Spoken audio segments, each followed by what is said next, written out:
Hello my dears, good morning.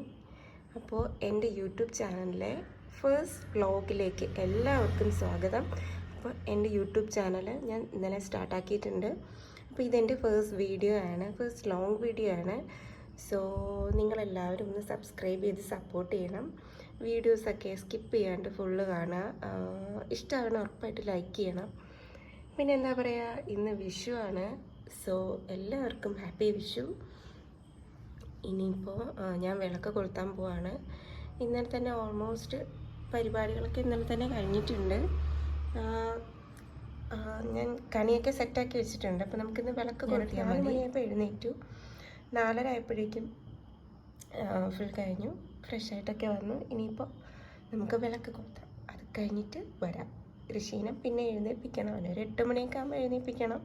എന്നിട്ട് നമുക്കൊന്ന് അമ്പലത്തിലേക്ക് പോകണം. അപ്പോൾ അതൊക്കെയാണ് ഇന്നത്തെ പ്ലാൻസ്. സോ എൻ്റെ ചാനലിലെ ഫസ്റ്റ് വീഡിയോ ആണ്. നിങ്ങളെല്ലാവരും ചാനലൊന്ന് സബ്സ്ക്രൈബ് ചെയ്ത് സപ്പോർട്ട് ചെയ്യണം. രാവിലെ ആയതുകൊണ്ട് തൊണ്ട അടച്ചിരിക്കുകയാണ്. സോ ഓക്കെ, നമുക്കിനി വിളക്ക് എത്തിച്ചാലോ.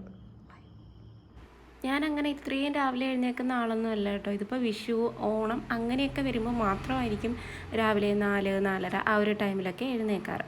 ഇന്നിപ്പോൾ നമുക്ക് കണി വെക്കണമല്ലോ. കണി വിളക്കൊക്കെ കൊളുത്തി അതൊരു ആഘോഷമാണല്ലോ വിഷു എന്ന് പറയുന്നത്, അതൊരു ആചാരം അല്ലേ. അപ്പോൾ ഇതിപ്പോൾ ഞാൻ ഈ സ്റ്റെപ്പൊക്കെ ഒന്ന് കഴുകുന്നതെന്ന് വെച്ചാൽ നമ്മളെ ഇവിടുത്തെ ഡോഗാണ് കേട്ടോ, ലൂണ. അപ്പോൾ ലൂണ ഈ സ്റ്റെപ്പിലായിരിക്കും മിക്കപ്പോഴും രാത്രിയിൽ കയറി കിടക്കാറ്. അപ്പോൾ അവിടെ ഫുള്ള് മണ്ണും അങ്ങനെയൊക്കെ ആയിരിക്കും. അല്ലെങ്കിൽ വീട്ടിൽ പണി നടക്കുന്നത് കൊണ്ട് മൊത്തം ഒരു ചെളിമയം പൊടിമയമൊക്കെയാണ്.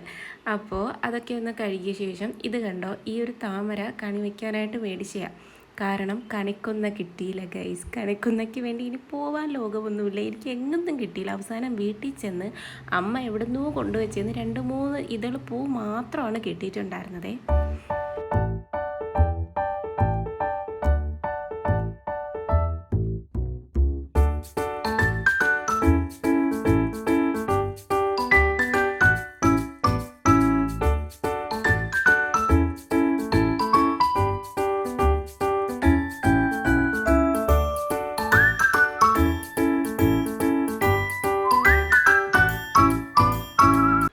രാവിലെ അമ്പലത്തിലൊക്കെ പാട്ടിട്ടിട്ടുണ്ടായിരുന്നേ, അതിൻ്റെ സൗണ്ട് ചിലപ്പോൾ ബാക്ക്ഗ്രൗണ്ടിൽ കേൾക്കുന്നുണ്ടായിരിക്കും. അങ്ങനെ വിളക്ക് കൊളുത്തി പ്രാർത്ഥിച്ച് ഇനിയിപ്പോൾ പ്രത്യേകിച്ച് പരിപാടികളൊന്നും എനിക്കില്ല. അപ്പോൾ ഇതായിരുന്നു കേട്ടോ ഞങ്ങളുടെ കണി. എന്താ പറയുക, അത്യാവശ്യം വേണ്ട ഫ്രൂട്ട്സൊക്കെ ആയിട്ടുണ്ട്. കണിക്കൊന്ന കണ്ടോ, ആ ഇരിക്കുന്ന ഒരു 3-4 പൂ മാത്രമേ കിട്ടിയിട്ടുണ്ടായിരുന്നുള്ളൂ. പിന്നെ നമ്മുടെ അവക്കാടോ ഇരിക്കുന്നുണ്ടോ, അതാണ് ഞങ്ങളുടെ വീട്ടിലെ ഐറ്റം കേട്ടോ. അങ്ങനെ അതൊക്കെ ഒരുവിധം സെറ്റാക്കി. നല്ലൊരു കണിയായിരുന്നു, നല്ലൊരു ദിവസമായിരുന്നു, നല്ലൊരു വിഷു ആയിരുന്നു കേട്ടോ.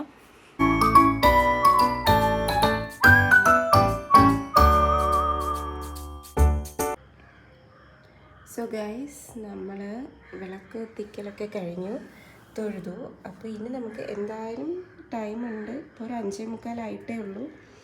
അപ്പോൾ ഞാൻ കരുതി നമുക്ക് ബ്രേക്ക്ഫാസ്റ്റ് അങ്ങ് ഉണ്ടാക്കാം. അപ്പോൾ ഇന്നിപ്പോൾ ഇഡ്ഡലിയാണ് ബ്രേക്ക്ഫാസ്റ്റ്. ഇഡ്ഡലി ചട്നിയോ അങ്ങനെ എന്തെങ്കിലും ഉണ്ടാക്കണം. അപ്പോഴേക്കും മോൻ എഴുന്നേൽക്കുമ്പോൾ നേരെ അങ്ങ് കുളിച്ച് ഫ്രഷായി അവനെന്തെങ്കിലും കൊടുത്തിട്ട് നമുക്ക് അമ്പലത്തിൽ പോകാം എന്നൊരു പ്ലാനിങ് ആണ്. അപ്പോൾ നമുക്കിനി ബ്രേക്ക്ഫാസ്റ്റ് ഉണ്ടാക്കാം. കാണാം. ഒരു കണക്കിന് ഇത്രയും രാവിലെയൊക്കെ എഴുന്നേറ്റ് പണിയൊക്കെ നേരത്തെ കഴിയുന്നതും നല്ലതാണ്. ബാക്കിയുള്ള ടൈം ഫ്രീ ആയിട്ട് ഇരിക്കാമല്ലോ അല്ലേ. പക്ഷേ എന്താണെന്നറിയില്ല കേട്ടോ, രാവിലെ കട്ടിൽ നിന്ന് എഴുന്നേക്കാൻ തോന്നത്തില്ല. ഒരു 7:30 വരെയെങ്കിലും എനിക്ക് ഉറങ്ങണം. അതാണ് അതിൻ്റെ ഒരു ഇരിപ്പ് വശം. അങ്ങനെ ഇതിപ്പോൾ രാവിലത്തെ ബ്രേക്ക്ഫാസ്റ്റിനുള്ള ഇഡ്ഡലിക്കുള്ള മാവാണ്. അതൊക്കെ നല്ല പൊന്തി വന്നിട്ടുണ്ട്. അത് കാണുമ്പോഴേ ഒരു സന്തോഷമാണ്. പിന്നെ ഇതിപ്പോൾ രാവിലെ ഞാൻ കുടിക്കാനുള്ള വെള്ളം ചൂടാക്കലാണ് ആദ്യം ചെയ്യാറ്. അത് കഴിഞ്ഞ് പാല് തിളപ്പിച്ച് വയ്ക്കും. അപ്പോൾ ഇങ്ങനെയൊക്കെയാണ് മിക്കപ്പോഴും രാവിലെകളിൽ ഇങ്ങനെയൊക്കെ തന്നെ ആയിരിക്കും. ഇന്നിപ്പോൾ ഇഡ്ഡലിയിലൂടെ ഉണ്ടാക്കുന്നത് ഋഷിക്ക് അങ്ങനെ ചട്നി, സാമ്പാർ അങ്ങനെ ഇന്നത് വേണം എന്നൊന്നും നിർബന്ധമില്ല. ഭയങ്കര എരി അവന് പാടില്ല, അത്രയേ ഉള്ളൂ. അപ്പോൾ ഇന്നിപ്പോൾ ഞാൻ അവന് വേണ്ടിയിട്ട് ഇപ്പോൾ 2-3 ദിവസമായിട്ട് അവനത് തന്നെയാണ് ഇഷ്ടം. ഒരു ബുൾസൈ പോലെ, ഒരു ഗ്രേവി പോലെ തക്കാളിയൊക്കെ ഇട്ടിട്ട് ഉണ്ടാക്കുന്ന ഒരു കറിയാണ്. സംഭവം എന്തായാലും ആൾക്കത് ഭയങ്കര ഇഷ്ടമാണ്. അങ്ങനെ അതുണ്ടാക്കാനാണ് പോകുന്നത്. ഞാൻ ആ മാവാട്ടി കഴിഞ്ഞാൽ 2 ദിവസത്തേക്ക് എടുക്കും കേട്ടോ. ഇന്നത്തേക്കും അത് നാളത്തേക്കും എടുക്കും. നാളത്തേക്കുള്ളതിൽ ഉപ്പൊന്നും എടുത്തില്ല. അടച്ചങ്ങ് ഫ്രിഡ്ജിൽ വയ്ക്കും. നാളെ മാത്രമേ എടുത്തതിന് ശേഷം അതിൽ ഉപ്പൊക്കെ ആഡ് ചെയ്യത്തുള്ളൂ. അപ്പോൾ ഇന്നത്തേക്കുള്ള ഇഡ്ഡലി ഉണ്ടാക്കൽ ചടങ്ങുകളാണ് ഇവിടെ നടക്കുന്നത്. അപ്പോൾ അങ്ങനെ ഇനിയിപ്പോൾ ഇതെല്ലാം ഉണ്ടായി കഴിഞ്ഞിട്ടും പിന്നെയും കുറച്ച് സമയം എനിക്ക് കിട്ടും. അതൊക്കെ കഴിഞ്ഞ് ഋഷി എഴുന്നേക്കത്തുള്ളൂ.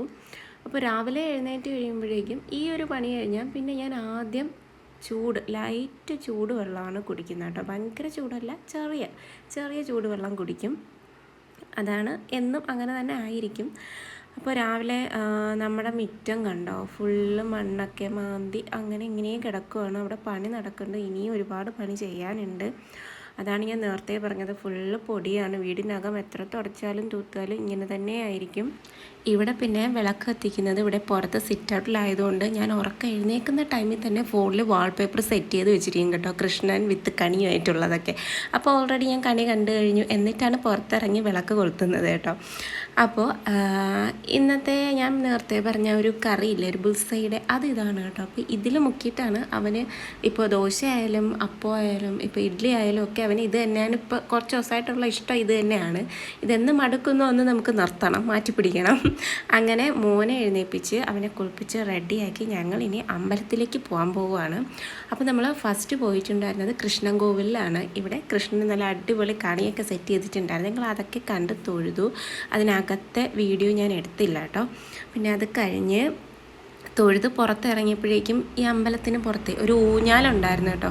അപ്പോൾ അങ്ങോട്ട് പോയപ്പോഴേ ഋഷിക്ക് അതിൽ കയറണം എന്ന് പറഞ്ഞിട്ടുണ്ടായിരുന്നു. ഞാൻ പറഞ്ഞ് പുറത്തിറങ്ങിയതിന് ശേഷം നമുക്ക് ആടാം. അങ്ങനെ സമ്മതിപ്പിച്ചിട്ട് തൊഴുതിറങ്ങിയ ശേഷമാണ് അവനത് ഈ ഊഞ്ഞാലെടുത്തി ആട്ടുന്നത്. അതൊന്ന് പിന്നെ ഇറങ്ങാൻ വയ്യാത്ത അവസ്ഥയായി. എന്നാലും നമുക്ക് ഇനി ശിവനടയിൽ പോകണം എന്നുള്ളൊരിത് കൊണ്ട് വിളിച്ച ഉടനെ ആൾ വന്നു. അവന് അമ്പലത്തിൽ പോകാനൊക്കെ ഭയങ്കര ഇഷ്ടമാണ്. അത്യാവശ്യം നല്ല ഭക്തിയുള്ള ഒരാളാണ് കേട്ടോ, എനിക്ക് തോന്നിയിട്ടുണ്ട്. അപ്പം പലപ്പോഴും എല്ലാ മാസവും അമ്പലത്തിൽ പോകണം എന്നൊരിത് അവനും ഉണ്ട്.